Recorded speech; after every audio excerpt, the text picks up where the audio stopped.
Thank you, sir. Sir, I made my maiden speech in 2014 when I entered this House on the speech on the President's address. And now, since I've declared that I'm not contesting in this coming general election, this will be my final speech in this House for now, sir. Sir, I come from a family of freedom fighters. My grandfather, Sri Patu Rajgopal Naidu, was a freedom fighter, social worker, reformer, writer, right hand of legendary parliamentarian Professor N.G. Ranga, and was also MLA, MLC, and twice member of this very House, sir. My mother was a fourth-term MLA and a minister in the government of Andhra Pradesh. So I come from a family, sir, which has a legacy of fighting for the people. This is indeed the last session of the 17th Lok Sabha, and every member of the House is bidding adieu. And the reason that I've decided to not contest also is that it's not easy, sir, to sail on two boats in one go, to be in public life and also to continue as an entrepreneur. So I've decided to give a pause to my political life. Despite stepping aside from electoral politics, my commitment and resolve to serve the nation remains steadfast as I plan to contribute to the country's development by investing, innovating, creating employment opportunities, and generating revenue and wealth for the nation, sir. My group of companies is providing jobs to about 17,000 people and undertaking various welfare measures for them and their family members. So I serve the country in a different form, sir, and I'm sure this House and the people of my state will appreciate my decision. Before I start my observations on the President's address, I would like to take the opportunity to first thank our party President, Sri Nara Chandrababu Naidu Garu, who has allowed me to be part of this House twice. And I admit that I have learned a lot from him, and he has guided me during my tenure and difficult times. I also would like to thank the Honourable Speaker and all the chairmen for their help, cooperation and guidance in this House. I also express my gratitude to the officials of the Lok Sabha Secretariat who are always ready to help the members. I particularly thank and wish to place on record my admiration for the reporters sitting at the table who record and report our speeches verbatim. When I read my speech the next day, I could not stop appreciating the flawless speech that has reached me. So I also thank them, sir. And more than anybody else, I sincerely and wholeheartedly express my deep sense of gratitude to every single team member of my Guntur parliamentary constituency, the TDP leaders and the colleagues of Guntur, without whose support, cooperation and blessings, I would not have been able to undertake my 10-year successful journey as an MP and would not have done whatever I could for the people of Guntur. So I once again thank all of them from the bottom of my heart. Sir, I compliment the Honourable Prime Minister, Sri Modi ji, for finally consecrating the Ram Mandir temple in Ayodhya, and the entire country is greatly indebted to him. I plan to visit the temple one day as it realizes the 500-year-old dream of all Hindus. The world knows that we are one of the oldest civilizations on earth. Here I only wish to say that the stones may be old, but they are chiseled afresh. Our civilization may be ancient, but I feel it is born again. The last 10 years of Modi ji's government may be like any other, but he ensured that it marks a new dawn. The date of 22nd January in many ways has redefined and rediscovered our civilization. Not just this new parliament, imbued with the fragrance of Ek Bharat, Shrestha Bharat, is one more testimony to our great civilization and culture. Sir, I compliment the Honourable Prime Minister for his leadership and vision for the country. Sir, even though we are not a part of the NDA, I cannot resist my temptation to praise the government under the stewardship of Sri Modi ji over the last 10 years, how he has taken this country to new heights, and we are on the verge of becoming the third largest economy in the world. It is not just governance, but it's the leadership that counts, and Modi ji's leadership, sir. I just want to mention the top 10 achievements of this government, which has really brought me a lot of joy, sir. First, he has made our country the fastest growing economy among the G20 countries.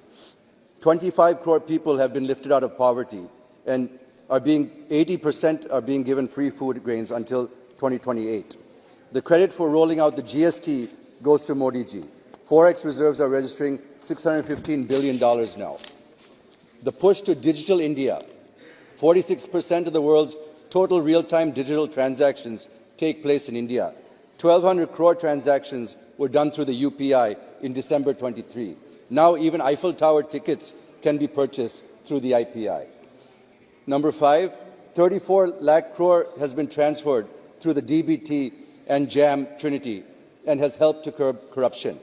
Number 6, 3.75 lakh roads have been constructed in villages, 1.46 lakh national highways, and 150 airports, sir. Number 7, one nation, one power grid, one nation, one gas grid, one nation, one ration card, one rank, one pension have all been welcomed, sir. Number 8, successfully dealing with the COVID pandemic and free vaccines to more than 150 countries. Number 9, 33% reservation for women, women as fighter pilots for the first time, women cadets given admission for the first time in Sainik schools and the National Defense Academy. And finally, my top 10, the 10, sir, rounding out the top 10, the PM Kisan and the PM Fasal Bima Yojana have been a great boon for the farmers of this country. Sir, you must be aware, the House is aware, that I've spoken on various subjects relating to local, state, national, and even international issues during my 10 years in this House, and gave valuable suggestions and recommendations, including in the committees that I participated in, some of which have been accepted and have been implemented as policy also. So I would like to thank Modi ji and this government for the same. With your permission, I would like to touch upon a few things which I have been able to achieve for the people of Guntur, sir. Sir, number 1, I fought for the capital Amaravati, raised it many times in Parliament, and I'm still supporting the farmers' agitation, which is going on for more than 1,500 days for making Amaravati as the sole capital. It's still happening, sir, in my constituency. Sir, just a few more minutes, sir. This is my final speech. Please indulge me and give me a couple of minutes. Sir, number 2, I could get 1,500 crores for the development of Amaravati and 1,000 crores for my constituency in Guntur for the underground drainage system from the central government. Nearly 20,000 houses have been sanctioned in the Guntur Lok Sabha area. 50,000 free water connections to the poor have commenced. I've been instrumental in getting chili and turmeric better remunerative price and also geotagging of chilies for export. Succeeded in getting exemption on tax on capital gains on the first sale of land for farmers from 29 villages of Amaravati. The Kondaviti Vagu lift irrigation project was completed. Many lift irrigation projects were completed in the constituencies, sir. AIMS in Mangalgiri, CHC in Tullur, and PHCs in Chebrolu, Dugrala, Vatticherukuru, and Medikonduru have been completed, sir. I played a crucial role in announcing Amaravati as a smart city. Development of Guntur road infrastructure, including the inner ring road. Various railway works under progress. 1 kV Kendra Vidyalaya at Tenali in my tenure. National Agriculture University for Guntur. 60 crores worth of development undertaken in 10 years with MP LAD and Mandrega funds. And the list goes on, sir. Sir, the Honourable President has rightly mentioned about setting up of a central tribal university in Telangana. I welcome it. But at the same time, I ask the Honourable Prime Minister as to what his government has done about various institutions mandated to be set up in the state of Andhra Pradesh under the AP Reorganization Act. As per the 13th schedule of this Act, the Government of India should set up 11 institutions, right from Tribal University to National Institute of Disaster Management. Sir, the less I talk about Polavaram, the better. When TDP left the government in 2019, about 75% of the project was completed. But now, even after 5 years, it appears the project is exactly where it was 5 years ago. Since this is my final speech, I appeal to the Honourable Prime Minister to approve the second revised cost estimate of the project, which comes to 55,656 crores, and complete the project in a time-bound manner. Sir, again, I don't want to enter into a debate on special category status to AP. It was Modi ji and former Vice President Shri Venkaiah Naidu Garu who promised SCS for 10 years to the state. Nothing happened, and the Government of India is trying to escape by showing non-existing 14th Finance Commission recommendations. All I ask the Honourable Prime Minister is to either give special category status to AP or extend all facilities, financial and otherwise, that are being extended to the northeastern and the hilly states, also to AP as a stopgap arrangement till SCS is confirmed for a period of 10 years, sir. Sir, there are other issues such as setting up of major port, integrated steel plant, crude oil refinery and petrochemical complex, establishing a new railway zone in Visakhapatnam, development of a metro rail facility in Visakhapatnam, and connecting Vijayawada, Guntur, Tenali among other things. The railway minister is on record saying that the government of AP has not given land for a new railway zone, but government of AP has said it has given land. So whom to believe, sir? We need a clarification. Sir, since I'm not speaking on the budget, I wish to just touch upon a couple of points on the Indian economy. Sir, by moving from the 10th largest economy 10 years ago to the 5th largest is an indisputable fact that we are one of the biggest bright spots in the world's economy today. Modi ji rightly says that we have immense potential, backed by impressive performance during the last decade, as we could demonstrate and showcase robust and resilient growth driven by perseverance, ingenuity, and vision. I wish that Bharat continues this in the coming years and becomes the 3rd largest in the next 2 to 3 years' time. We should all agree that reforms help us to be the fastest growing economy among G20 countries. The growth this fiscal is estimated to be about 7.5% when compared to 9.1 in 21-22 and 7.2 in 22-23. Forex reserves are over $615 billion US. FDI is impressive. Foreign trade is going up. 25 crores came out of poverty. Unprecedented creation of infrastructure with 23.5 lakh crore tax receipts and 30.3 lakh crore revenue receipts are very healthy, and less anticipation of borrowings are there in the coming fiscal. I am sure that Bharat is poised to achieve these set goals in Amrit Kal, and the list goes on. But at the same time, we should admit that we are not able to provide jobs that people are expecting. We are still making the industry run from pillar to post for approvals and permissions, particularly in sectors like EV and lithium-ion battery manufacturing, among others, and imposing duties on them despite claiming that Government of India is facilitating ease of doing business.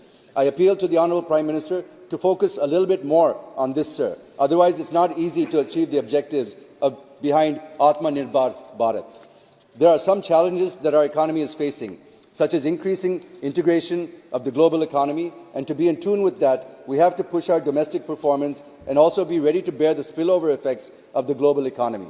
Secondly, artificial intelligence and the challenges it poses to governments, given apprehensions that AI may eat away jobs, particularly in the services sector. Thirdly, non-availability of talented and skilled workforce in the industry. I am sure the government is looking into these and other issues to further propel the growth to become the 3rd largest economy, sir. Sir, we are in the election year, and a couple of months from now, we are going to have general elections and also assembly elections in my state, sir. For free and fair elections, the Election Commission should ensure error-free electoral rolls. But if you look at AP, the ground reality is the other way around. The DEOs and EROs are not following the directives of the ECI in preparing error-free electoral rolls due to pulls and pressures from the ruling dispensation. The delegation of TDP met the full ECI, and letter was also written by former CM Sri Nara Chandrababu Naidu Garu about the subjugation of the democratic rights of the people of AP through electoral malpractices and of removing names of TDP supporters and sympathizers from the electoral list. So there is a need to immediately deploy electoral roll observers in AP from Government of India to stop these electoral malpractices. The unfortunate part is that the field machinery deployed, instead of correcting mistakes in the electoral rolls, which is the crux of the issue, took a casual approach by transferring the responsibility to lower officers and not following strict and meticulous instructions given by the ECI. Kindly conclude. Sir, I'm just coming to the conclusion, sir. Sir, I'm coming to the conclusion. As I said, sir, I'm taking a break from politics, and the reason is I cannot sail on 2 boats at the same time due to various limitations. I feel that businessmen are a very important part of the political process, which is essential in my opinion, as they play a pivotal role in driving the economy and its growth. They need to have freedom to express themselves and to take a stand against the government of the day when necessary, without fear of reprisals and attacks on their business. The institution should ensure, the Parliament should ensure that law-abiding businesses are not exposed to harassment, even if they don't share the same political views. This is extremely important, sir, because if we look at the affidavits submitted by all the members, 20% of this Lok Sabha are declared as businessmen. I'm sure all of them are having the same problems that I faced in this last 10 years. In the developed world, business people are encouraged to be part of the political administration, as they can play an important part in helping people take charge of their economic destinies. Unfortunately, in our country, this means constant fear of reprisals and vendettas. To start and run a business, one has to get more than 70 approvals from various agencies at the local, state and central level. And each of these agencies can be weaponized by the party in power, which is detrimental to the Make in India initiative, Atmanirbhar Abhiyan, and defeats the very objective of ease of doing business. While I may be stepping away from politics, I will not be sleeping, sir. I will continue to contribute to my state and to the country. As a businessman, by investing, innovating, and creating employment opportunities, revenue, and wealth for the nation. When I can devote my full time to politics and be the type of representative that I want to be and that the people deserve, just like Sriram's return after his 14 years of Vanavas, I will also come back stronger, sir. With these words, I support the motion and thank the Honourable President for her address to both the Houses. Thank you for giving me the time. Thank you very much.